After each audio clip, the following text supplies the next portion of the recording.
He waited until Mom took her last breath, then told me something that made my stomach drop. He didn't even wait for the nurse to leave the room. I was still holding her hand. Her skin was warm even though she was gone. I remember staring at the clock above her bed because I couldn't look at anything else. 12:47 p.m. That's when my brother, my only sibling, my own blood, leaned over and said quietly, "Just so you know, the house is already taken care of." I blinked. "What?" He straightened up like he'd just dropped off a grocery list. "It's sold. Has been since April." April. It was October. My name is Michael. I'm 36 years old. Mom was everything to me. She raised us by herself after Dad left, worked 2 jobs, never missed a school play, and somehow still found time to make pancakes every Sunday. She was tough, but kind. Sharp until the end, even when the cancer took everything else. That house meant everything to her. It was her one anchor in a life that constantly tried to throw her overboard. She used to say, "I know it's just 4 walls and a busted boiler, but it's mine. And when I'm gone, it'll be yours." She didn't say ours. She said yours. She told me that 100 times. After I helped her patch the roof. After I mowed the lawn while she was getting chemo. After I spent my weekends driving to her doctor's appointments while my brother made excuses. "I'm leaving it to you," she said. "Alan doesn't care about it the way you do." So when he told me at the edge of her hospice bed, no less, that he'd sold it 6 months ago, something in me shut off. "I'm sorry, you what?" "She signed it over," he said. "Back in spring. I had the papers drawn up, got a notary. All legit." I looked down at her. Still. Quiet. Her face peaceful in a way it hadn't been for months. "She had brain tumors, Alan," I said, cold. She couldn't even remember her birthday in April. He rolled his eyes. "She was with it enough. The notary said she was competent. Besides, she wanted you to have the money." The money. Not the house. Not the home we were raised in. Not the things she clung to with everything she had, even when her body was failing. Just money. I don't remember walking out of the room, but I must have, because the next thing I knew, I was in the parking lot, gripping my keys so hard they left little half-moon dents in my palm. We weren't even 24 hours past her death, and I was already being robbed. I called her lawyer that night. She hadn't changed her will. My name was still listed. "The house is to pass in full to Michael James Ritter," it said. "Not split, not sold. Pass in full." The lawyer was stunned. "No property sale was filed in her name," he said. "Are you sure he didn't fake something?" My stomach turned. Had he? When I confronted Alan the next day, he didn't even deny it. He just shrugged. "She gave it to me. You got other things." "What other things?" I snapped. "I got nothing." He tilted his head, smug as hell. "Exactly. That's when I knew he'd planned this. He'd gotten her to sign something while she was weak, drugged up, scared. And I hadn't been there to stop it. He sold the house before she died and smiled through the funeral. I didn't sleep the night after the funeral. Not just because of the grief, although that was there, constant and sharp like a blade under the ribs, but because of the noise in my head. The disbelief. The sick realization that I'd spent months sitting beside Mom's hospital bed while my brother was gutting the only thing she had left. I paced my apartment for hours. Kept going over the timeline. April. That's when he said it happened. I checked my photos. My texts. I found one from April 11th, a photo of her in her chair, wrapped in a blanket, smiling. She looked frail but present. Then I remembered. That was the day she got confused and called me Martin. That was our uncle. Been dead for 10 years.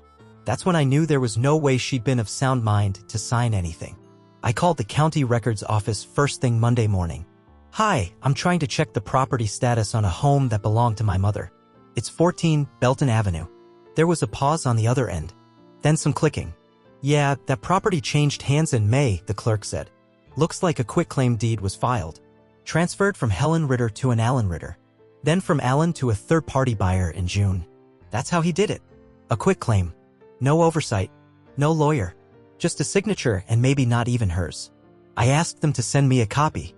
When it arrived in my inbox an hour later, I opened it with shaking hands. There it was, a PDF, barely 2 pages. My mother's signature at the bottom. Or something that looked like it. I zoomed in. I knew her handwriting. I'd seen it 1,000 times in birthday cards, grocery lists, post-it notes on the fridge.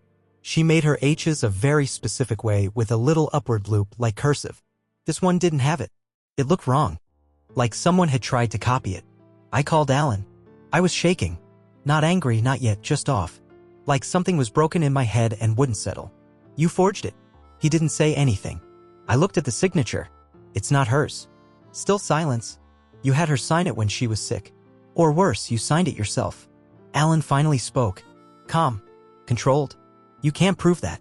That sentence chilled me more than if he'd screamed. You can't prove it. Not I didn't. Not that's not true.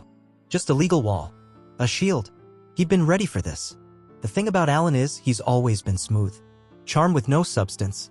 The kind of guy who can smile his way out of a speeding ticket while his taillight's dragging behind him. He's made a living flipping houses, working freelance contracts he barely finishes, always on the edge of a big deal. He didn't want the house to keep it. He wanted to flip it. He wanted the payout. So he took it. And he knew I wouldn't find out until it was too late. I went to see the house that afternoon. I don't know why. Maybe I needed to see it with my own eyes to believe it was really gone. There was a blue Hyundai in the driveway. A woman came out holding a baby. I just stood there on the sidewalk. The house looked different. The shutters had been painted, the old bushes trimmed down. My mother's wind chimes were gone. Her planter was missing. It wasn't ours anymore. I couldn't even tell her goodbye properly, and now I couldn't even go inside the place where we last made coffee together. She'd wanted me to have it, and he'd sold it out from under both of us. I stood on the sidewalk like an idiot. Like some drifter. That woman, the one with the baby, smiled politely, probably assuming I was lost. She waved and went back inside. Her porch light flicked on. Her kid laughed. And all I could think was, that was supposed to be mine. Not because I wanted it. Not because I needed a place to crash or some free real estate. But because it was hers. Because every part of that house was soaked in her. The water stain in the ceiling from when I climbed the roof to fix the vent. The faded floral wallpaper she refused to change even when it peeled at the corners. The front step I helped pour when I was 13, barefoot and sunburned while she watched with a lemonade in one hand and a camera in the other. Now it belonged to a stranger. Because of my brother. I didn't go home that night. I drove around until my gas light came on, parked in a grocery store lot, and sat there in the dark for hours. At one point, I took out my phone and opened our last text thread, Mom and me. March 8th, MOM, let me know if you want chili this week. I still have venison. March 8th, me, sounds amazing. I'll be over Thursday. Thursday never happened. She was admitted to the hospital on Wednesday. That thread was still pinned to the top of my messages even though she was gone. I clicked on her contact photo. I don't know what I expected. Maybe to feel close to her for a second. But all I felt was empty. Then my phone buzzed. A text from Alan. We need to talk. Don't do anything stupid. I stared at that message for a long time. And I realized something. He wasn't scared I'd punch him. He was scared I'd expose him. That's when the fire started. Right there, in the pit of my gut. Something between rage and clarity. I was done grieving.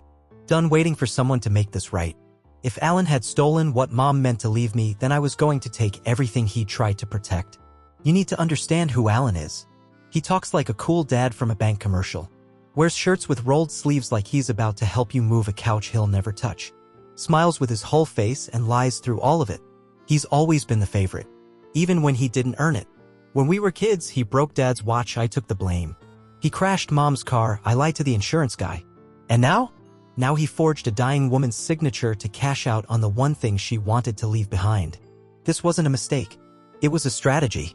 I pulled out my laptop that night and started digging. I had a copy of the will. I had the signed deed. I had a hunch that if Alan had gone this far, there were probably other things he didn't want anyone seeing. So I made a list. 1. Get a handwriting expert. 2. Pull bank records. 3. Find the notary. 4. Talk to Mom's nurse. 5. Find someone who was there that day. I didn't know exactly what I was looking for yet, but I knew how this kind of thing unravels. One bad thread pulls the whole suit apart. And Alan had stitched the scam together with duct tape and ego. The next morning, I got a call from someone I hadn't heard from in years. Someone who told me something that changed everything. I didn't recognize the number at first. It was early. I hadn't even made coffee yet. I was still lying in bed, staring at the ceiling, thinking about how I was going to prove my brother forged our mother's signature.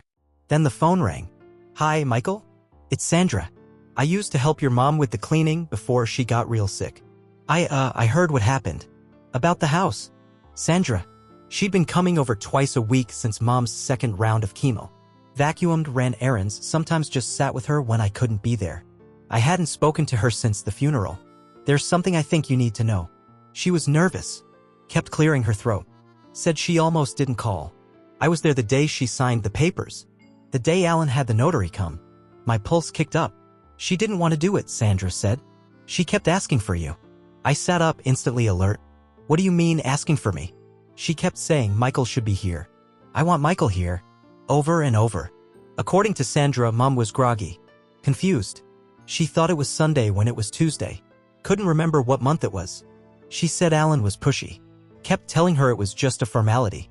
That it would help take the stress off. He said it was so you could both share the house, Sandra whispered. But that's not what the paper said. I peeked.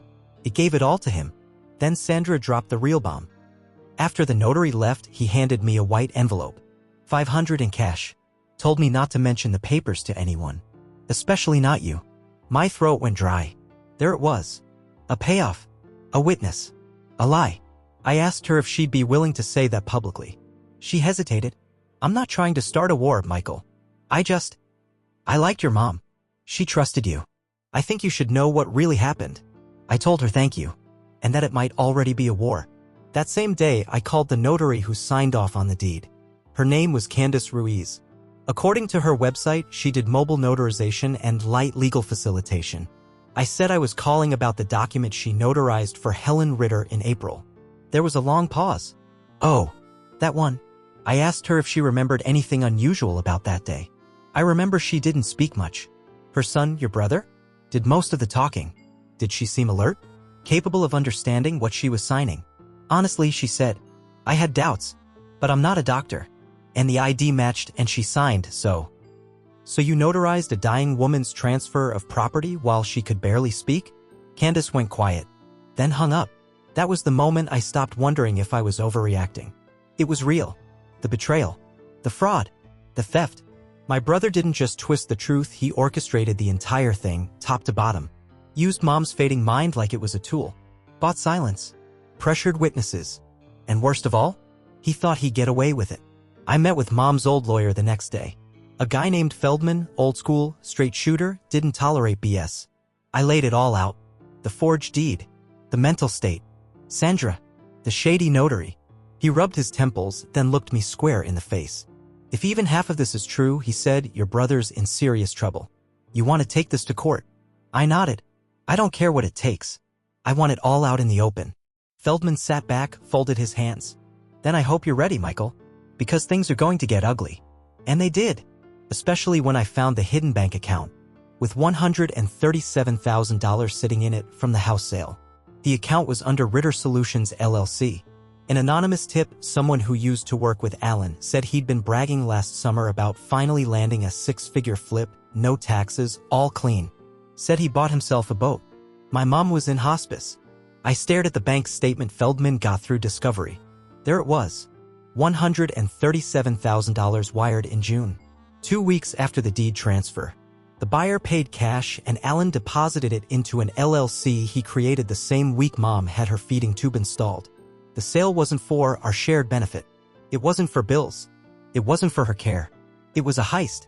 And he pulled it off while I was helping her change into her nightgown because she couldn't lift her arms anymore. I confronted him. I don't know what I thought would happen. Maybe he'd finally crack. Maybe show some shame. He didn't even blink. We met at a diner halfway between our apartments. I slid the folder across the table. That's the account. It's not even in your name. It's under some fake LLC. Alan didn't open it. He just sipped his coffee. You really went digging, huh? You stole from her. He shrugged. She didn't need it anymore. I don't remember standing up. I don't remember knocking the chair over. I don't even remember yelling. But apparently, I did all of that. Because the waitress told me to leave before she called someone. Alan stayed behind to finish his coffee. The court hearing was set for 2 months later. Feldman filed a formal petition to contest the deed and freeze the sale profits. The buyer of the house, meanwhile, was cooperating. He said Alan told him the house was inherited. Lie after lie after lie. In the weeks before the hearing, Alan's tone changed. He started calling. Texting. Let's settle this like family. Mom wouldn't want us to fight. You're making this worse than it needs to be. One night, I picked up. I just needed to hear how far he'd go. He tried to sound calm. Look, you'll get your share. I'll wire over 50 grand right now. We don't need lawyers. You forged her signature, Alan. You don't know that. A notary, a housekeeper, and a lawyer all say otherwise. Silence. Then, quietly. You want to ruin your brother? Over a house? No, I said. Over a lie. The hearing wasn't dramatic. These things never are. No slamming gavels or yelling. Just exhibits, statements, affidavits. But I watched Alan's face as the notary was questioned. She folded instantly. I had doubts, she said. He was rushing me. I shouldn't have signed it. I watched his face when Sandra described the envelope, when the bank records came up, and when Feldman handed over the copy of Mom's will, the one she never changed, and read the line aloud. I leave my house in full to my son Michael in recognition of the love and care he has shown me. Alan didn't even look up. He just stared at the table, jaw tight. For the first time, he looked small. The judge ruled to void the deed transfer and ordered the remaining funds returned to Mom's estate. The house couldn't be recovered, that ship had sailed, but the proceeds would be distributed according to the will. To me. All of it. Not because I won, but because he lost, by trying to take something that was never his to begin with. 2 weeks later, I stood on the porch of that house one last time, and the woman who lived there handed me something I hadn't seen in over a year. Didn't expect much. The new owner had called and said, "There's something here I think belongs to you." She said it like she wasn't even sure. But I drove over anyway. Same old house. Fresh paint. New curtains. But the tree out front still had that split limb I could never bring myself to cut. The wind chimes were gone. So was the creak in the porch step. But the smell, that faint scent of pine cleaner and warm dust, it was still there. She met me at the door and smiled gently. "I found this in a box in the attic. It was sealed." She handed me a small, yellowing envelope. My name was written on the front. Michael, in my mother's handwriting. I stared at it for a long time before I opened it. It was one page. Folded once. The paper was thin. Her writing a little shaky but clear. If you're reading this, it means I didn't get to say everything I wanted to. Or maybe I did, but I didn't say it enough. This house was never just a house to me. It was my fight. My proof. That I could raise 2 boys on my own. That I could keep something standing even when everything else fell apart. Alan has always wanted shortcuts. You never did. You showed up. Every time. I know he'll try something. He always does. But I put it in writing. I trust you. I know you'll do the right thing, not just with the house, but with your life. I'm proud of you. Love, Mom. I didn't cry right away. I walked out to the edge of the yard right where I used to rake leaves as a kid and sat on the curb. I must have stayed there for over an hour. Not thinking. Just breathing. For the first time in months, maybe. Not fighting. Not digging. Not replaying Alan's words or court dates or checks or signatures. Just sitting there with my mom's words in my hands like they were holding me back. I didn't frame the letter. I didn't scan it. I folded it gently, just like she had, and tucked it inside the back of my wallet behind my driver's license, next to the photo I keep of us at the lake. Because it wasn't a relic. It was a reminder. That even after everything Alan took, everything he lied about, everything he tried to steal, he never touched the most important thing. Her trust. Alan? He's quiet these days. Word got around. His business took a hit. He sent me an email a few weeks ago. No apology. Just a subject line that said, "We were both grieving. Let's move on." I didn't respond. Grief doesn't make you greedy. Grief doesn't make you a thief. Grief doesn't make you gut your mother's legacy for a boat and a tax dodge. That was choice. And I made mine too. So, now? I'm using the money to build something else. Not a house. Not revenge. Just a place to begin again. Somewhere small. Somewhere mine. Mom always said home wasn't about walls. It was about who shows up when everything breaks. And I showed up. Even when no one else did.